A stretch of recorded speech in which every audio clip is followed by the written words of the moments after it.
Hello. Everyone's still standing. Well, you're not exactly standing, but you still look like quite conscious and functioning to me. This is all very excellent.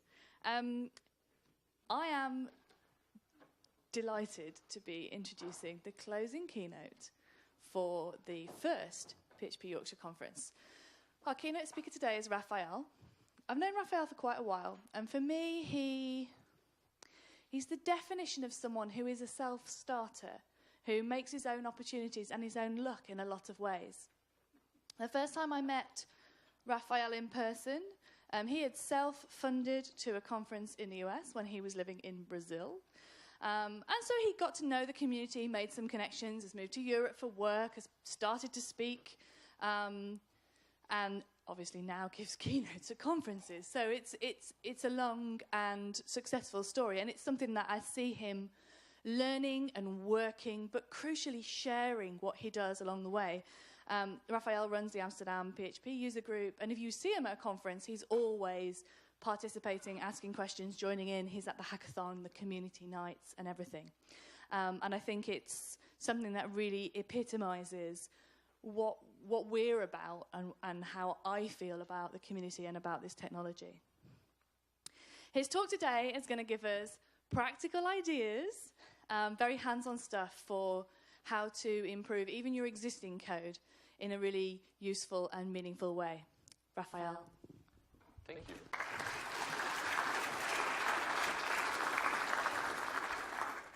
I don't even know how to follow that up, but cool. So let's talk about writing code, right? And that's what we do all day, usually.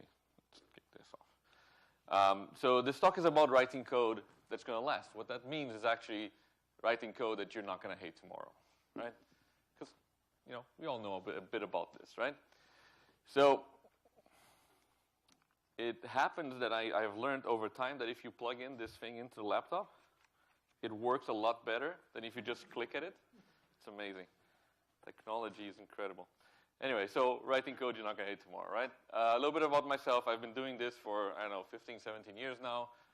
As Laura said, I run the Amsterdam PHP user group. I'm also the lead backend engineer at Usabilla. Usabilla is a voice of customer solution. So if you've ever seen this little button on any site, we try to make your customers go from angry to very happy.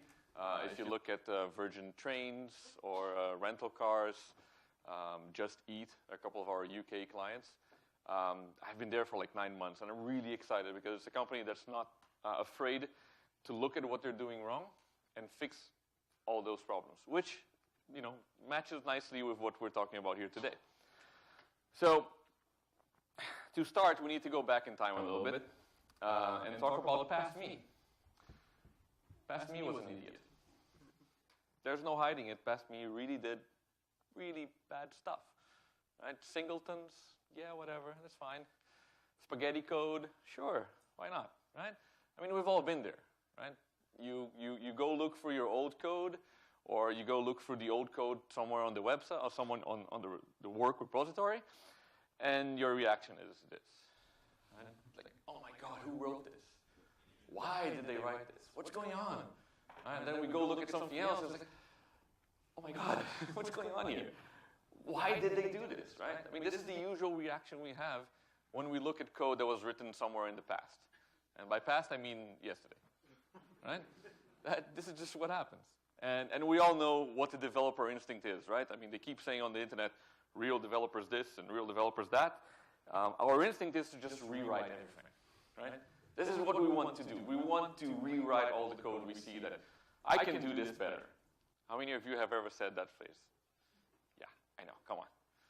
Right? This is our pride and joy. This is what we like to do. So we always think we can do things. That's probably not healthy. Rewriting everything kind of means your website is not up all, during that time. So it doesn't work. It's not the most productive way. Has anyone here ever seen a full rewrite of a system that went according to plan? Didn't think so. Because there's also this thing that people keep saying is that real developers ship stuff, right? If we're not delivering, turns out that clients are not paying. Turns out we kind of need money. So the whole thing of just, doing great stuff without shipping also doesn't work. But it's okay. I hear this all the time. Whenever we talk about quality, testing, anything more fancy, people will say, well, we have to ship stuff. That's the important thing. Now, that's not quite it. So there's a story I want to share. And this is a bridge in the US. This is the Tacoma Narrows Bridge. So this is the Tacoma Narrows River. And it was built in around, I think it was 1944, July. And 4 months later, they had a small incident. The wind picked up a little bit. And the bridge... Now, we're in the physics department. I'm not sure if anyone here is an engineer, but bridges are not supposed to do that. Right? And this is a concept of just ship it, right? They needed a bridge. We need to go from one side to the other. Build a bridge. Okay, put a bridge there. They didn't think about all the conditions. Now imagine this is like traffic going to your website. More traffic coming in. This is when you start getting all the SMSs from that, right? So you probably don't want this to happen to your website, right? So doing everything by the book, the greatest code, that's not possible. Just shipping it is also something that we need to be aware of. So we have to find a balance, right? How do we find a balance between delivering code that has the quality, that's going to last, that's going to deliver what we want it to do, but also be able to deliver?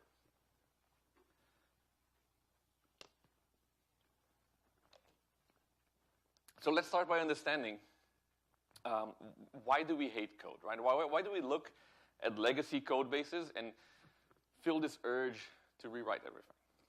So the first thing is that code has an expiration date. This is something we need to accept as developers. It goes bad, right? It's like, fresh vegetables. If you leave it out for too long, it kind of goes bad. Now, this is not negative, because this actually shows us another aspect of code, which is that code evolves constantly.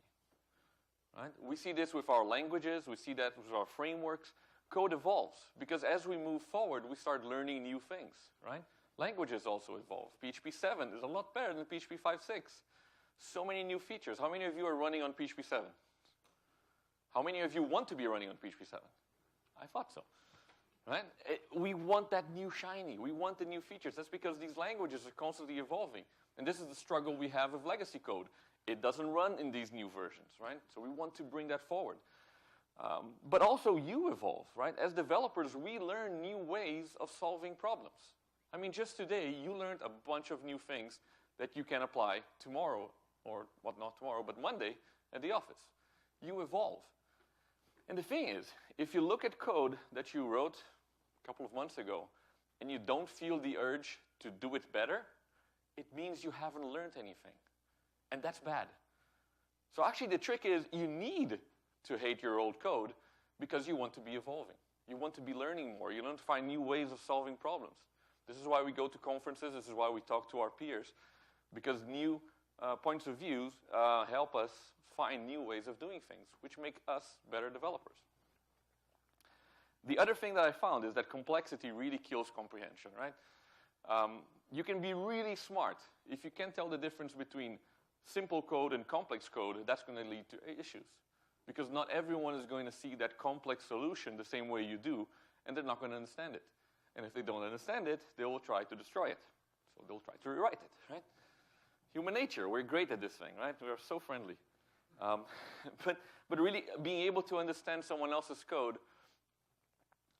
if you're able to go look at that code, understand exactly what's going on, find that piece that you need to change, and change it, it's a lot easier. You're probably going to prefer doing that. However, if you don't understand what's going on in that code, you're going to say, well, it's easier for me to start from scratch than to try to understand this, right? Especially if that person is not there to help you out. And that person may actually be 6 months ago you, which does some weird shit.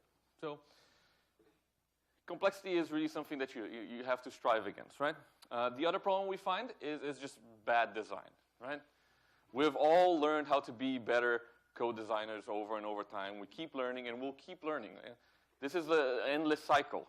We're looking today at concepts like DDD, event sourcing, things that have been invented a lot earlier in the 70s and 60s, but are now finding new ways into what we do, right? If you look at the entire scope of computer languages and development, there are cycles, right? We repeat things, we bring them on in different ways, we change them slightly, and we have to keep learning these new things. So learning to design from the beginning, will help you a lot, because if you look at a code that's well designed, it's often easier to replace only the part that you need.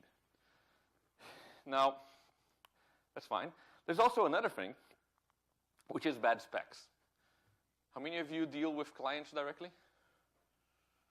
Okay, so about half of you. And we all know what clients do, right? Clients were put in the world to change their minds. That's the reality, right?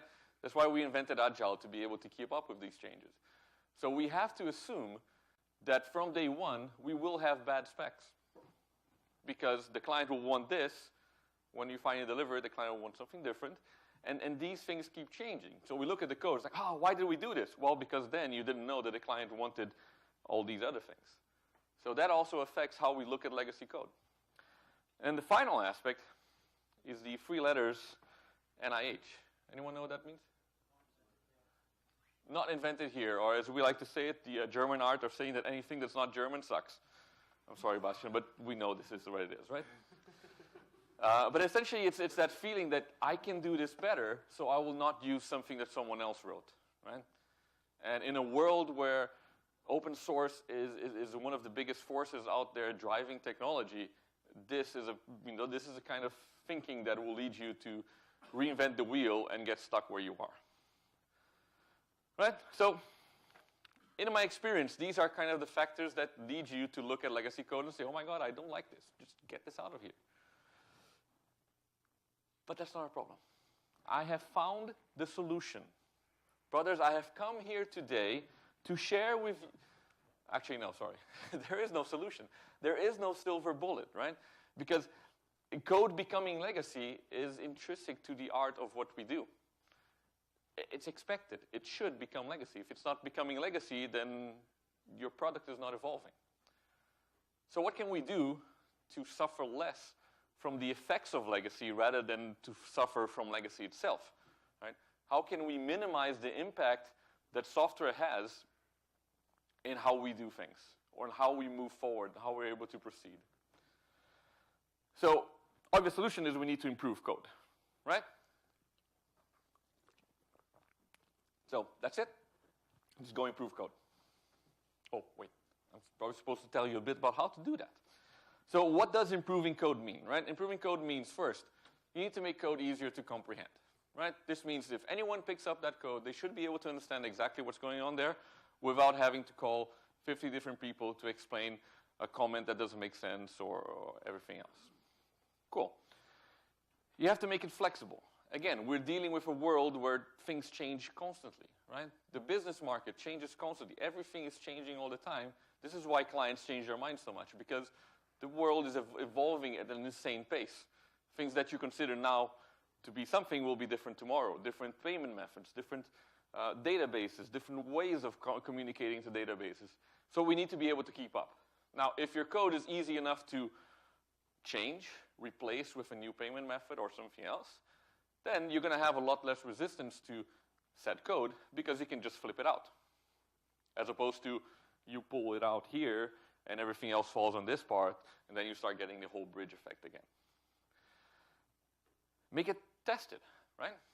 Not just testable, because any code can be tested. It's just a matter of how much effort you put into it. You know, when they say this code is untestable, it doesn't mean that you can never write a test for it. It just means it's going to take 3 times longer than you actually took to write the code, and you probably don't want to do that.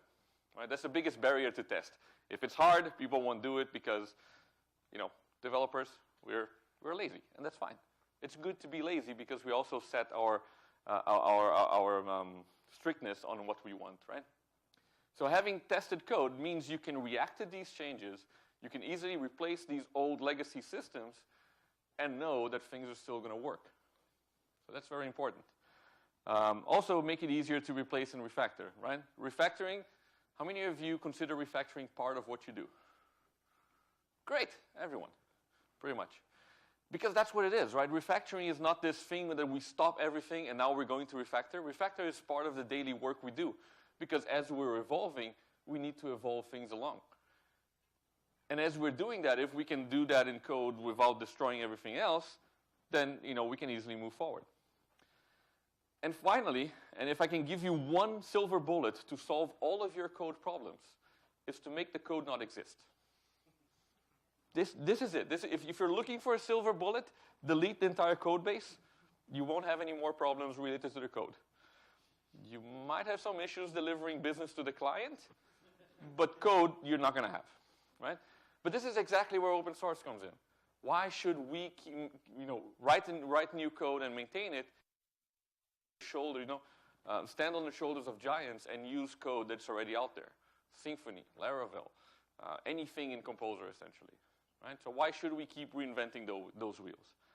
So let me give you a couple of more specific ideas on how we can walk in this direction.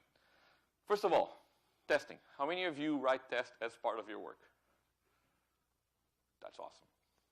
Most of you. You asked this question about, 5-6 years ago. There will be a couple of hands. This just shows how much we have evolved as a community, as developers, right? Testing is now part of what we do. And the interesting thing about testing is, we just talked about refactoring being part of our job. And there's something to be said about refactoring, because refactoring without tests is not really refactoring. It's just changing stuff, right? I used to work for a company, and we did continuous deployment with 4% code coverage. Or as we called it, continuous Russian roulette, right? So if you don't have tests, you can't keep changing the database, you can't keep the code base, you can't keep evolving if you don't have tests to guarantee that the changes you're making are not having side effects, right? The definition of refactoring is to change the internal behavior, change the structure of a code base without affecting the behavior. If you don't have tests to assert the behavior, you're not doing refactoring, you're just fooling yourself, right? But it is essentially like playing Jenga, which was a great way we found to express to the product owners why we needed to do more testing. And when the whole Jenga tower fell down, they kind of got the idea, so that was good. The other thing is understanding good design concepts, right? This is why we're here. We're learning about things every day, and we need to learn about these design patterns, all these things. Things like solid and stupid, right? Everyone familiar with these two concepts? Yeah? I think by now, most of this is like intrinsic to what we do, right? Solid, the things you should do. Stupid, the things you should not do, essentially.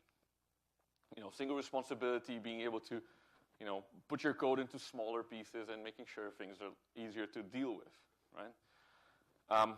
I could go into these, but it'll take me another half an hour. But go look these up. These are things that can really help you kickstart being a better developer by just, following these rules and understanding what they mean even before you follow them, right? Other things that we have to look out for as developers is design patterns, right? Design patterns are essentially stencils that we can follow to solve problems. This plays on top of something that we need to learn as developers, is that whatever problem we have today, someone else has already had that problem somewhere else. Guarantee you, right? Someone else has faced that problem and came up with a solution. Might be what you need, might be similar to what you need, but drawing inspiration from these problems having been solved over and over in other places will get you more speed, will get you to be able to deliver faster and learn from what they did. So don't start from scratch. That's what design patterns are for, right? Other new concepts, things like domain-driven design, ubiquitous language. These are all ways in which we react to change a lot better, right? Everyone familiar with domain-driven design? Okay. But the essence of the idea there is by putting all of that, ubiquitous language to work within your code base, when you do have to make a change, it's a lot easier to understand which parts of the code you're working with, understand where your business rules and your business logic is, and it's a lot easier to take that entire piece and just move it somewhere else. Change it, right? Being able to react to change. Also, all the modular architectures, right? Things that enable that, things like CQRS and event sourcing, they're all ways to lead you towards things like microservice, segmenting, reads from writes, allowing you to react to change, allowing you to go back and take that code that you hate and reshaping it in the way that it needs to be now, right? This is what all these things are about, is allowing you to react better to these changes. The other thing that came along in the past few years that really changed that constantly is things like package managers, Composer, right? Composer changed the way we write PHP. I mean, that's one of the most significant steps we have taken over the last few years to change how we work, right? It made it very easy for us to fight the concept of NIH with a better concept, which is Pi, right? Proudly invented elsewhere. Right? Composer is there to enable you to use code someone else wrote so you don't have to reinvent the wheel. It makes the entire process so much simpler. How many people here are using Composer? See, there you go. What, 5 years ago, you'd ask this question again. You get 1 or 2 people. Right? We're evolving, constantly evolving as a community. Something else to keep in mind when you're looking at writing code with friends and working, contributing with your coworkers is readability. Readability of code is something we take for granted, but it makes a big difference in the comprehension, right? When we talked about complexity and comprehension, being able to read the code and understand it makes a big difference. Because when you're reading code, essentially what your brain is doing is operating like a parser, an Alexer. It's doing the same thing that a computer does with the language. It's reading it, breaking it in pieces, holding conditionals in your memory. So you have to remember, oh, this variable has this value and that. So the easier it is for you to follow that code, the easier it is for someone else to be able to look at it and understand what's going on.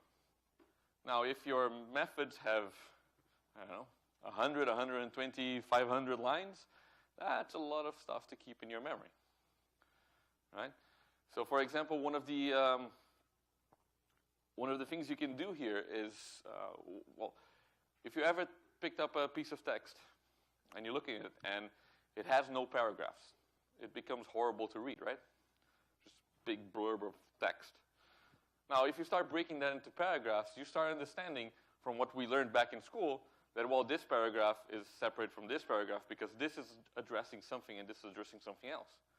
Within code, you can do the same thing, right? You can separate code in blocks, put a blank line between it. Right? That helps whoever is reading to understand, okay, first you're sashing into variables, now you're reading from the database.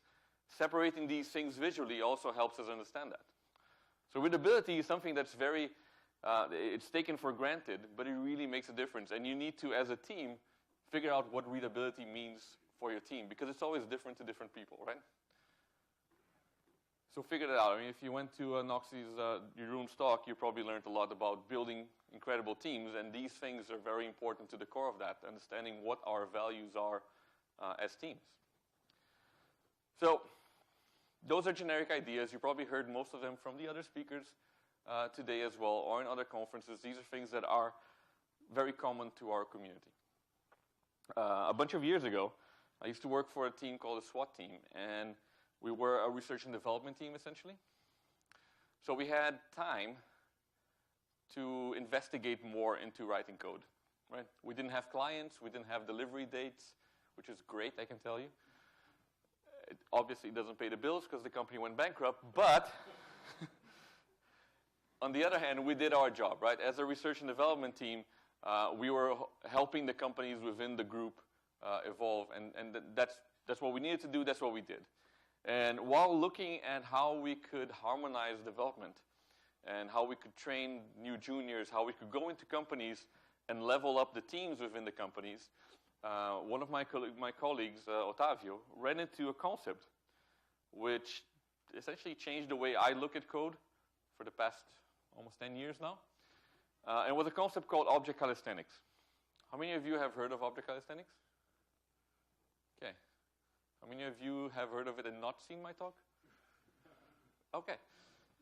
So Object Calisthenics is an interesting concept, right?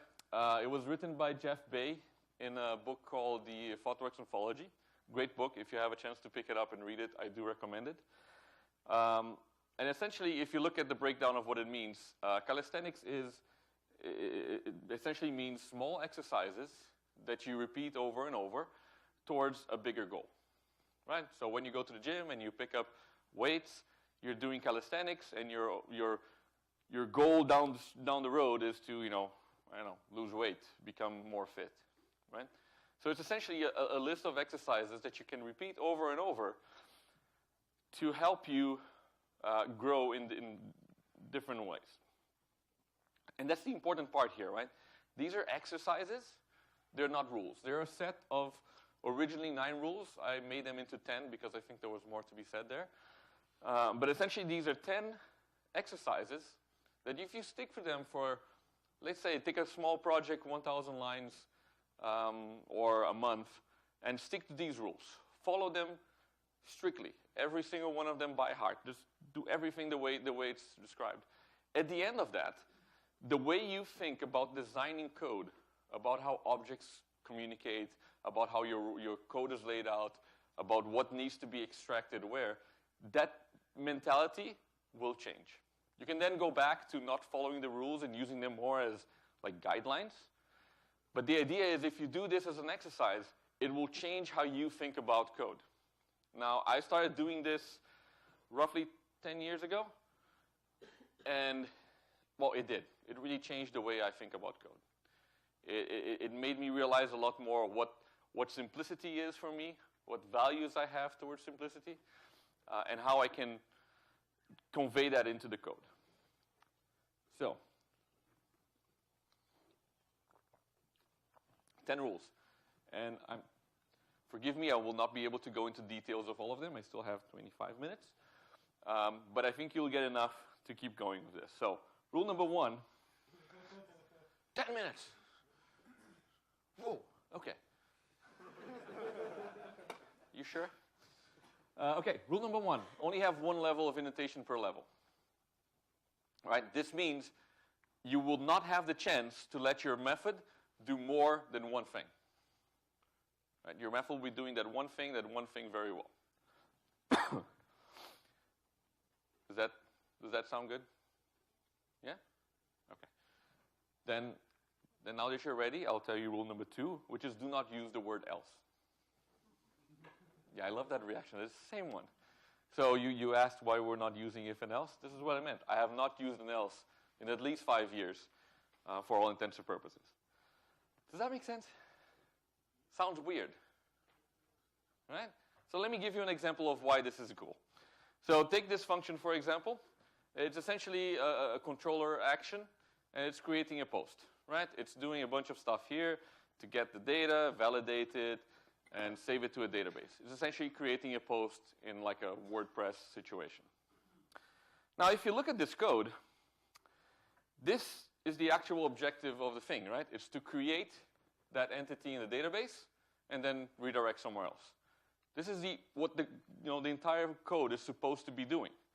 Everything else around here, all of this, is just handling errors, right?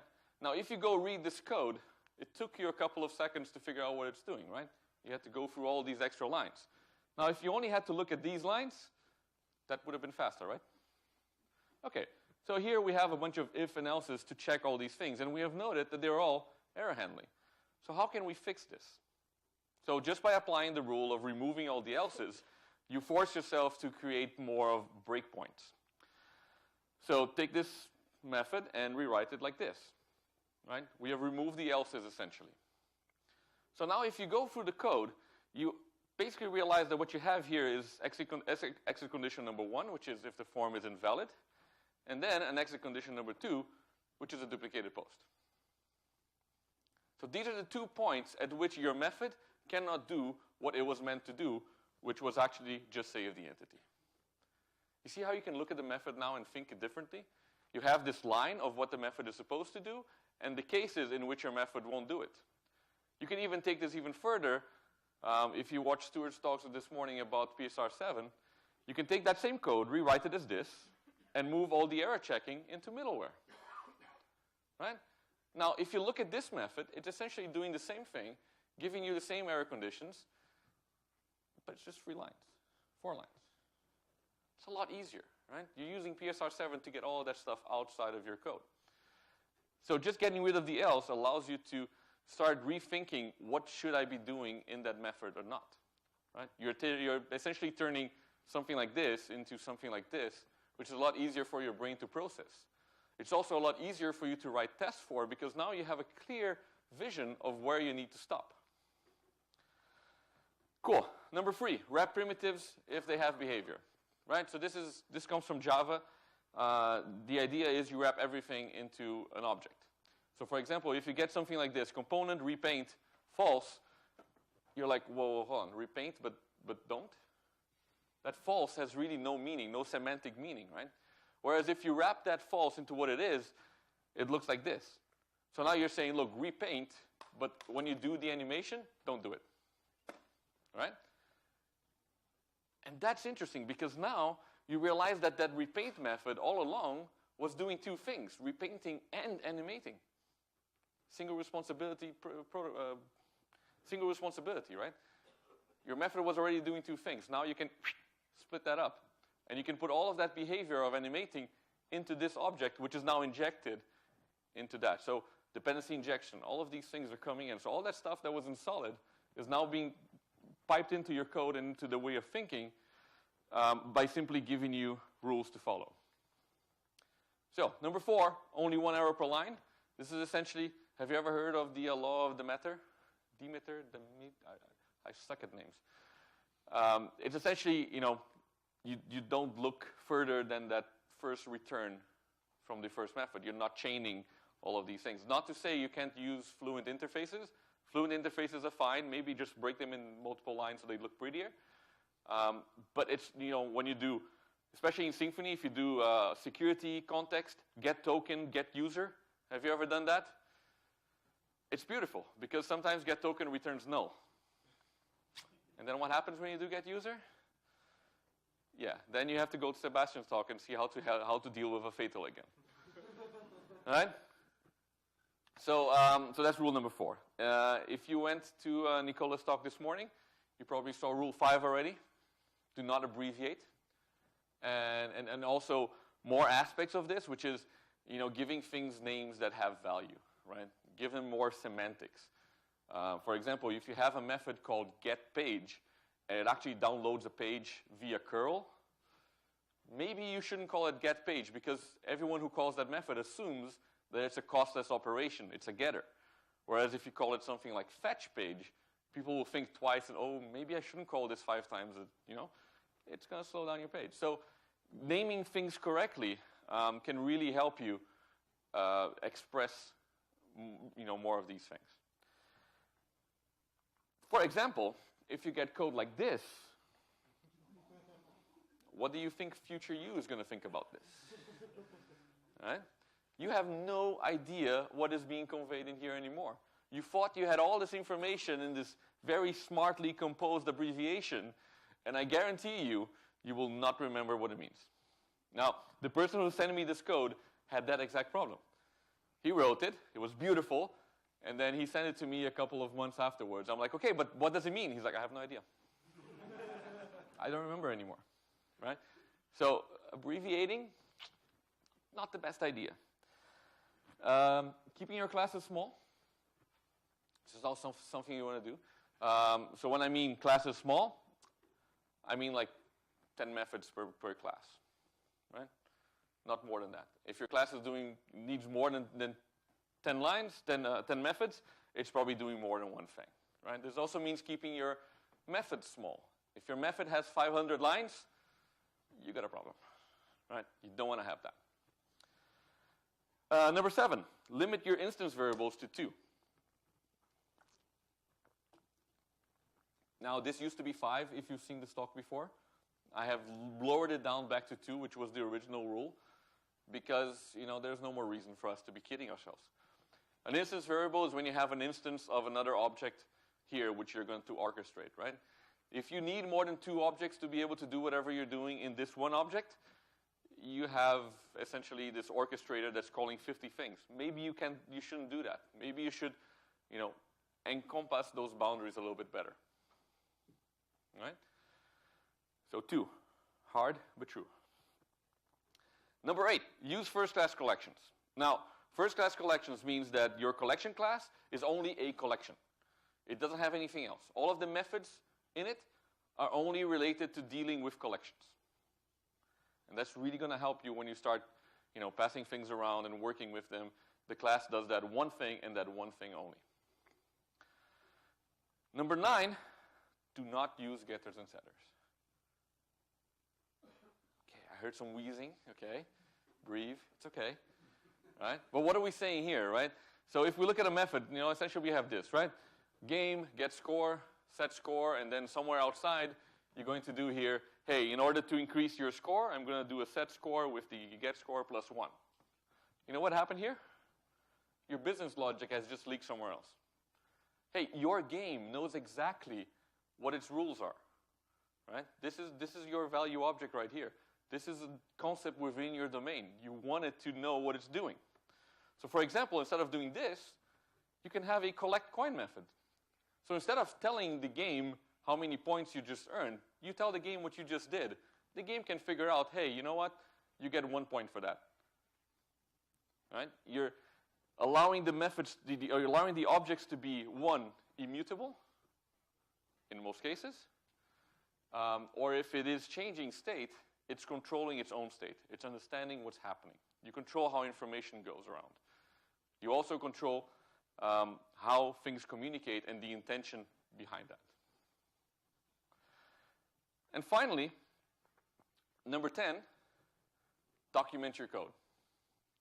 Now, I don't mean putting on top of an if, this is going to choose between A and B. Yeah, that's what if means. you don't need that. But every now and then you run into parts of your code that really need some explanation. Right? It really needs a little bit more of thought that needs to be transferred to the next person who's going to look at that code. Right? So put that in. Make sure you explain, like, this method has a cost of O to the power of whatever. Explain these things to whoever is reading your code base. If you cannot express it with the code, which ideally is what you should do, you still have documentation for that. Right? So, okay, you spent the entire day here at the conference. Everyone had fun? Great talks? I mean, at least I had a great experience. I saw a bunch of amazing talks. But now it's your turn, right? You have heard all of these things. It's time for you to take them in and improve yourself, right? This is the next step. Get to work on Monday, get home tomorrow, and take these steps, take these things with you. Read more code. This is how we learn to judge bad code from good code, is by reading more code. Get involved. See more content, right? Also, write simpler code. The simpler your code is, the easier everything else is going to be, right? This is what Object Calisthenics is all about. Force yourself to write simpler code. And try Object Calisthenics. Give it a month. Or do one side project at home. Just do it for a month. Follow the rules, all of them strictly. And then just step back from that and see how your thought process has changed, right? More than that, use someone else's code and share yours, right? Our community is built on people taking and giving. So share more code. Open source is all about us. If we don't share code, we're not going anywhere. More than that, when you get home, you should improve your naming, secure your API, grow awesome teams, handle errors, flip out, right? Think about your client's data. Think about what you're asking them. Check out MySQL 8. Check out Drupal 8. Check out HTML5, all of the incredible power hidden in there. Go PSR 7. Write middleware. Extract stuff in there. Get into Git's guts and understand how Git actually does its thing. And finally, survive. Right? Thank you very much.